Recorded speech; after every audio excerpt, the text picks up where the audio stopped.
Bonjour, que nous réserve le Bitcoin pour les prochaines semaines? C'est ce que nous allons voir dans l'analyse du jour.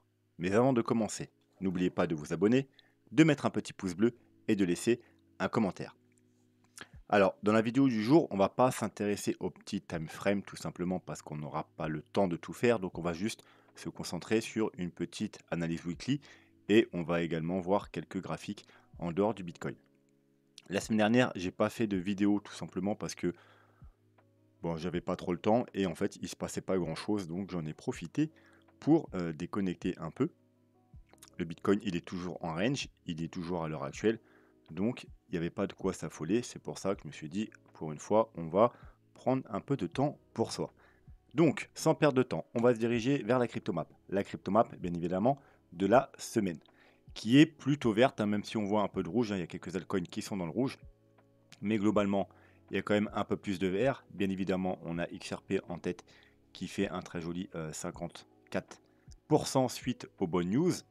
Il y a un certain nombre d'altcoins qui ont suivi, surtout ceux qui pourraient être concernés également par la news liée à XRP, notamment Solana, etc.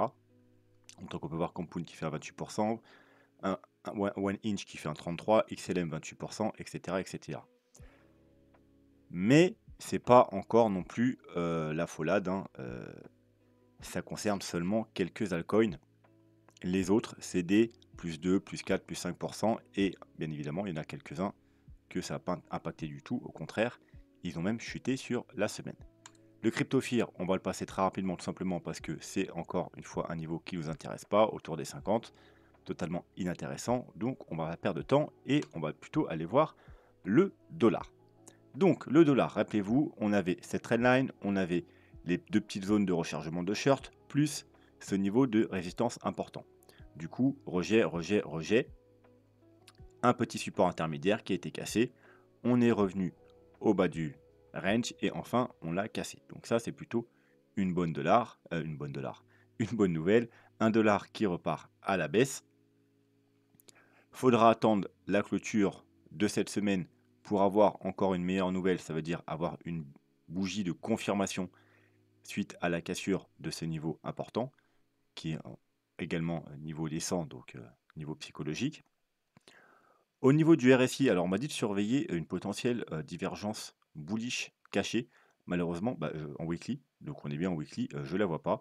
On avait, comme je vous en avais parlé, la divergence bearish cachée avec les sommets, puisqu'on avait un sommet plus bas, mais sur le RSI, vous voyez un sommet plus haut, donc divergence bearish cachée, qui s'est enclenchée et qui a même été validée quand on a cassé ce niveau-là, la base de la divergence.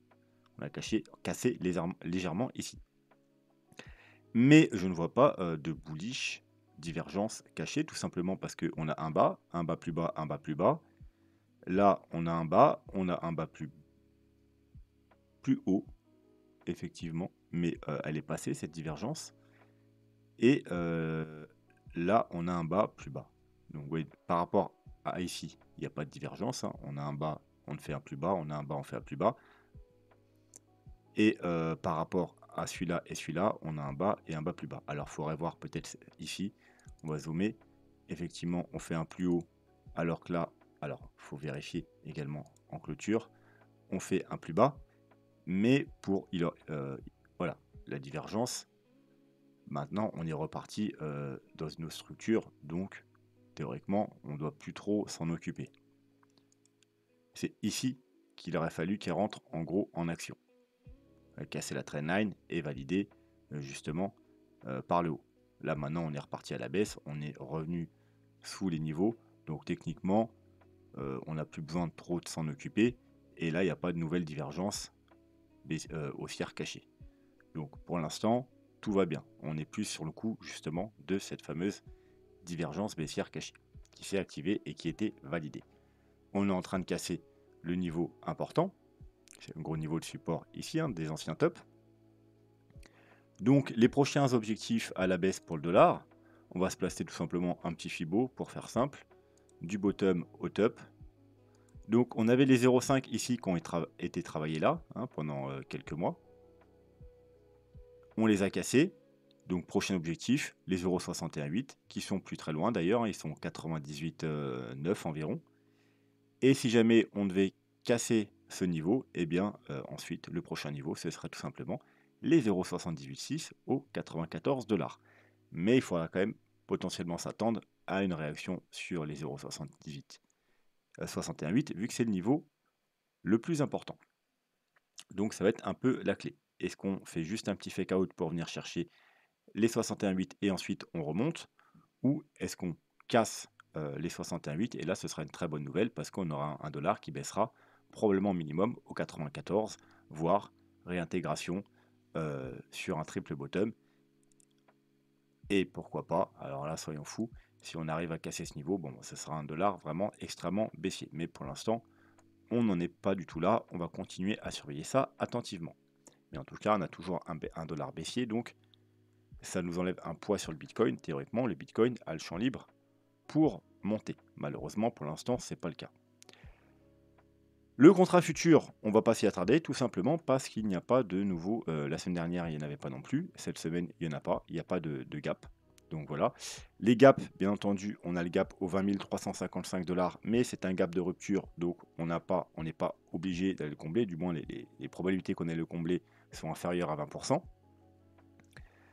On a bien entendu le petit gap qui traîne ici aux 9 600 $, mais il est très loin, donc on ne va pas s'en occuper. Et on a également le gap juste au-dessus, aux 35 900, on va dire arrondir aux 36 000 $, qui pourrait être la prochaine target en cas de nouvelle vague haussière. La Bitcoin dominance a rechuté du coup depuis 2 semaines, tout simplement justement suite au petit pump des altcoins. Alors, ne vous enflammez pas, c'est probablement pas le début d'une nouvelle altcoin saison.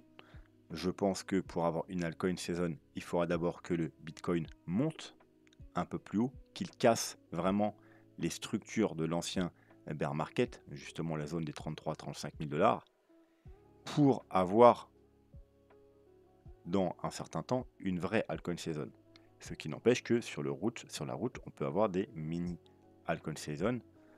Alors là, ce qu'on est en train de vivre là, pour moi, c'est même pas une mini altcoin saison, vu que c'est pas tous les altcoins, et notamment l'Ethereum, il ne suit pas, et si l'Ethereum ne participe pas, c'est pas vraiment une altcoin saison, c'est juste quelques altcoins qui pump suite à une bonne news. Deuxièmement, pour avoir une vraie altcoin saison, je pense qu'il faudra, comme ici, remonter plus haut pour vraiment avoir, du coup, ensuite, une forte chute. Parce qu'à partir de là, du coup, forcément, il y a moins de champ libre. Donc, avant d'avoir une véritable altcoin saison, je pense qu'il faudra un BTC qui monte beaucoup plus haut. Et, encore une fois, une surperformance du BTC lors de cette montée. Pour après avoir la chute, justement, de la Bitcoin dominance. Ensuite, on va aller faire un petit tour du côté des Total Market Cap 3 pour commencer. Donc, on a cette fameuse trendline qui n'a pas encore été cassée justement sur le total des altcoins. Donc, je vous rappelle, le Total Market Cap 3, c'est l'ensemble des altcoins. Il n'y a pas le Bitcoin, il n'y a pas l'Ethereum. Donc, c'est vraiment tous les altcoins. Donc, la structure du bear market, la trendline n'a pas encore été cassée. La semaine dernière, on a fait une poussée. On a justement essayé de casser cette trendline. Malheureusement, vous voyez, on a clôturé sur la trendline. Et là, la semaine démarre par une bougie rouge. Donc, potentiellement, à la fin de la semaine, il y aura soit une bonne nouvelle, soit une mauvaise nouvelle.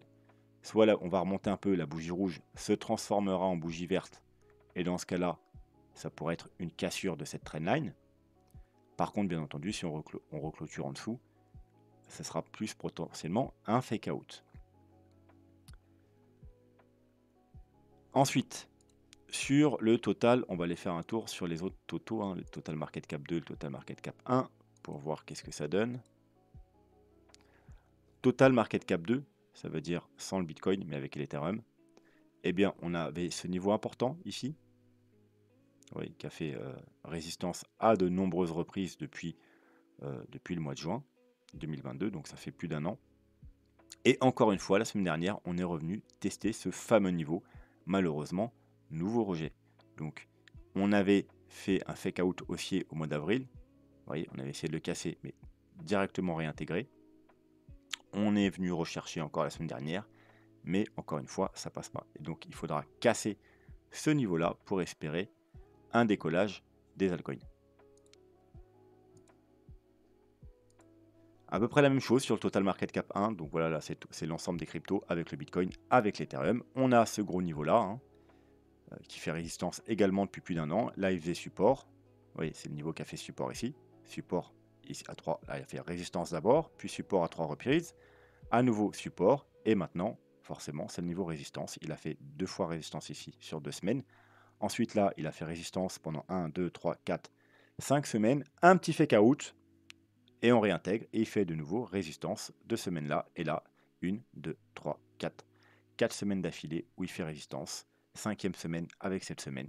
C'est ce niveau à abattre pour espérer un nouveau décollage de l'ensemble du coup du marché des cryptos. Voilà, mais tant qu'on ne casse pas ce niveau, eh bien, on pourrait être rejeté et aller rechercher ce niveau de support. Niveau important, oui, parce que ça nous forme également une sorte de épaule tête épaule, hein. Donc après validation de cette structure, on pourrait avoir un décollage assez important. Mais pour ça, il faudrait bien entendu clôturer au-dessus de ce niveau et avoir une bougie également de confirmation.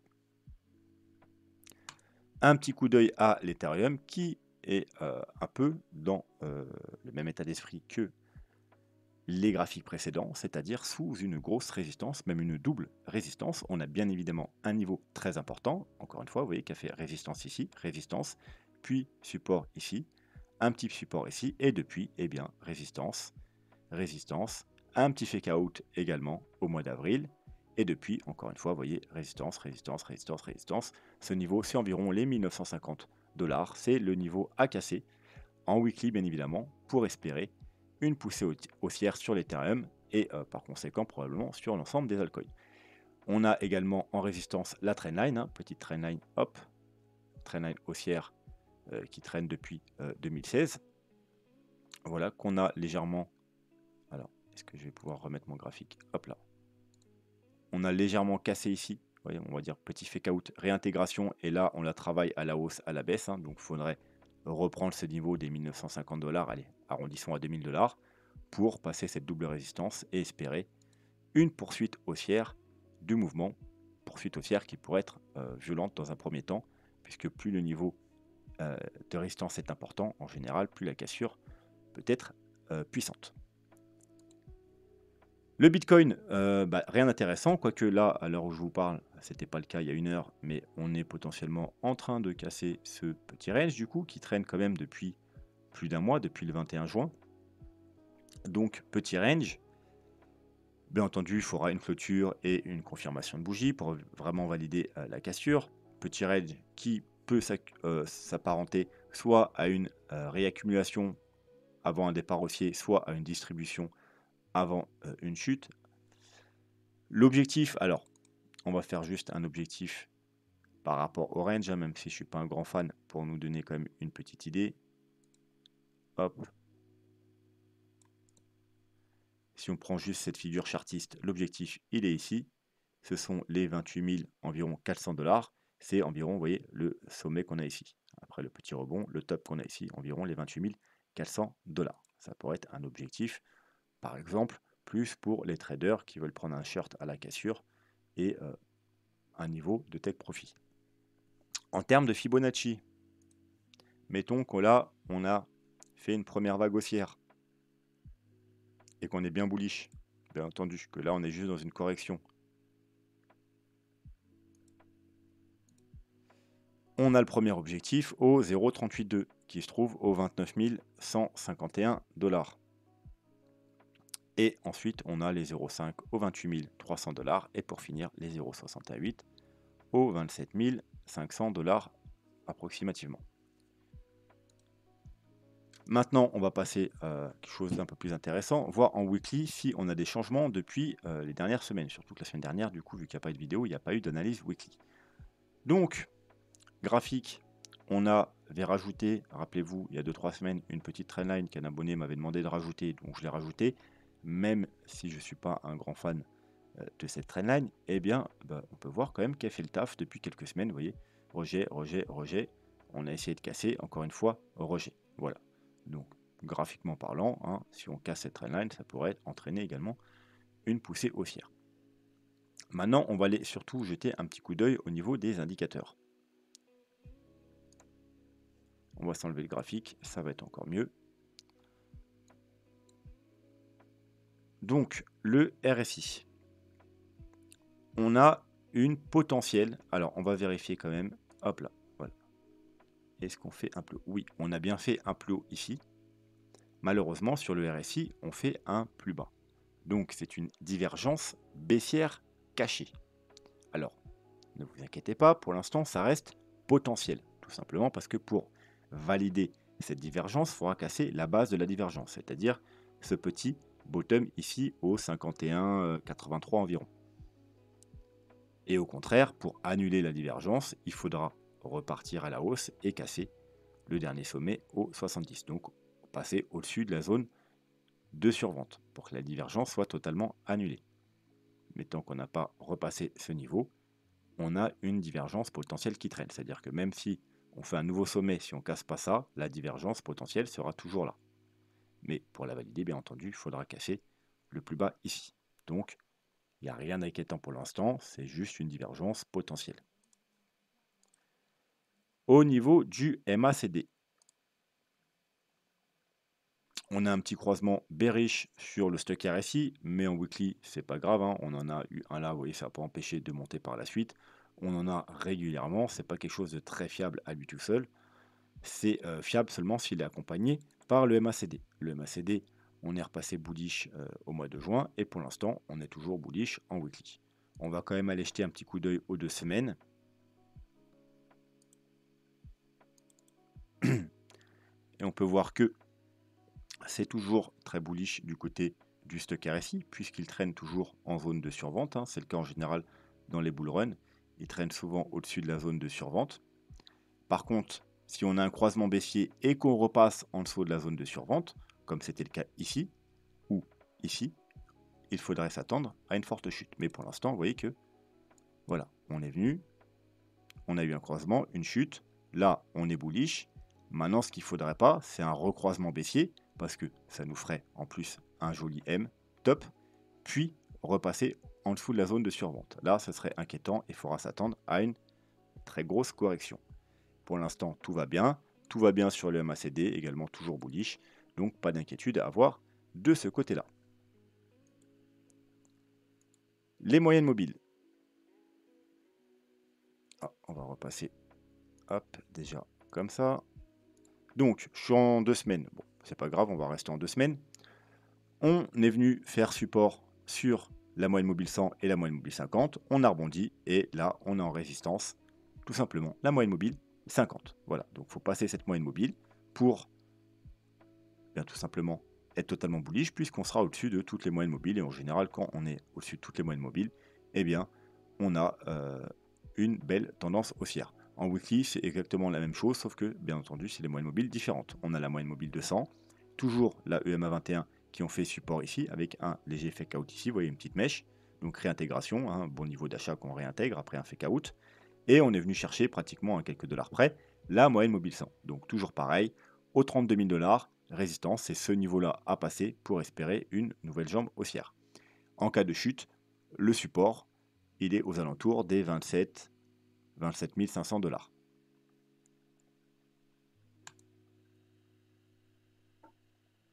Donc grosso modo, hein, pour résumer, on a un range, enfin on a plutôt une période, une sorte de range entre les 32 et les 27 000 $. C'est ce range-là qui est important. Le petit range en ce moment là, c'est plutôt un range 4 heures, un range daily, hein, donc c'est pas très important qu'il soit cassé à la hausse et à la baisse. Par contre, ces niveaux-là, c'est des niveaux weekly très importants, les 27 000 $ et les 32 000 $, qui nous annonceront potentiellement le futur gros mouvement haussier ou baissier. Ishimoku. Ishimoku. Voilà, rappelez-vous, hein, comme on avait dit, on rentre dans le nuage, l'objectif, en général, c'est comme un aimant, il n'y a pas de surprise, il va chercher le haut du nuage. Donc voilà, chose faite, la semaine dernière, on est venu chercher pile poil, mais vraiment pile poil, le haut du nuage au 31 800 $. Donc on a un gros plat de nuages en plus, hein, qui va traîner jusqu'au mois de septembre. Donc c'est vraiment le niveau à battre, hein. Encore une fois, on en revient un peu comme au moyenne mobile, on était sur le 32 000, là on est à 31 800, donc on va arrondir tout ça aux 32 000 $. C'est vraiment les 32 000 $ à passer pour espérer la continuité haussière et un gros mouvement haussier. En support, on a la Tenkan qui se trouve aux 28 200 $ et finalement la Kijun, qu'on n'a pas été recherchée ici lors de la dernière correction. Maintenant, elle est plus haute, hein. Elle était aux 23 000 $. Là, elle se trouve aux 25 800, 500, donc c'est bon signe. Du coup, on a un support plus haut. Et bien évidemment, il ne faut absolument pas casser la Kijun, puisque si on casse la Kijun, on risque de se retrouver en bas du nuage qui traîne vers les 20 000 $. Sauf qu'on n'est pas censé retourner aux 20 000 $. Pourquoi? Eh bien tout simplement parce que on a eu un... Alors on va s'enlever vite fait Ishimoku, on y reviendra après. On a eu une énorme bougie ici. On n'a pas laissé le temps aux gens de rentrer sur ces niveaux. Donc on n'est pas censé leur donner l'opportunité de rentrer sur les 20 000 $. En gros, c'est trop tard. Il y a eu une grosse poussée, une correction. Dans cette grosse correction, avec une forte chute à la fin, les gens ont paniqué, ils n'ont pas racheté, ils ont loupé le train. On n'est pas censé leur donner l'opportunité de rentrer aux 20 000 $. Voilà, donc si on y va, on va remettre Ishimoku. Donc si on revient sur ces niveaux et sur le bas du nuage, je pense que ce ne sera pas pour y rebondir et aller to the moon, mais ce sera plutôt pour casser et aller dans les abysses. Voilà. Donc il faut absolument que la Kijun tienne, donc on n'est pas censé recasser les 25 700. Allez, arrondissons ça aux 26 000 $. De toute façon, on a vu que sur les indicateurs précédents, on avait du support aux 28 000, on avait du support aux 27 000. Là, on a du support vers les 25 26 000. Allez, on va arrondir aux 26 000. 25 900, donc 26 000. C'est ce niveau vraiment qu'il faut tenir. Dans l'idéal, tenir même la Tenkan, ce serait pas mal, hein. On a cassé la Tenkan, on est venu chercher le haut du nuage, petit pullback, et ensuite rebondir sur les 28 000 quelque chose de l'art. Si on devait baisser, hein, on n'est pas obligé d'y aller, hein, mais si on y va, rebondir pour finalement casser là, ce serait un scénario intéressant. Si on commence à casser la Tenkan, déjà, il faudrait poser des questions. Bien entendu, donc la Kijun tient, c'est plutôt pas mal. On a la lag span qui est bullish, hein, elle est au-dessus du prix, au-dessus de la Tenkan, au-dessus de la Kijun, donc nickel. Elle est rentrée dans le nuage, hein, donc prochain objectif, ressortir par le haut du nuage. Elle a un support maintenant au 27 500 $, donc pratiquement légèrement sous la Tenkan. Donc pas de problème de ce côté-là, il y a double support ici, hein, on pourrait revenir là, elle pourra revenir fricoter un peu avec le bas du nuage. Et ensuite, par contre, il faudrait rebondir, pareil ici, pour là, objectif cassé ici, et là, objectif se diriger vers le haut du nuage, tout simplement. Donc, en gros, il n'y a rien de bearish pour l'instant sur les gros time frames. On est dans un range sur les petits time frames. C'est pas un range extrêmement important, et, vu que c'est un range 4 heures daily. Donc si on part à la baisse, ça pourrait être simplement une petite correction, pourquoi pas, pour aller rechercher les Fibos que je vous indiquais, ou par exemple la Tenkan. Par contre, si on commence à casser des niveaux importants comme les 28, les 27 000 $, là, ce serait plutôt inquiétant. Et bien évidemment, si on casse les 26 000 $, là, je pense que... alors, en plus, vous voyez que les Kijun, les 26 000 $, c'est à peu près au niveau là. Et ce niveau, c'est un peu comme celui-ci.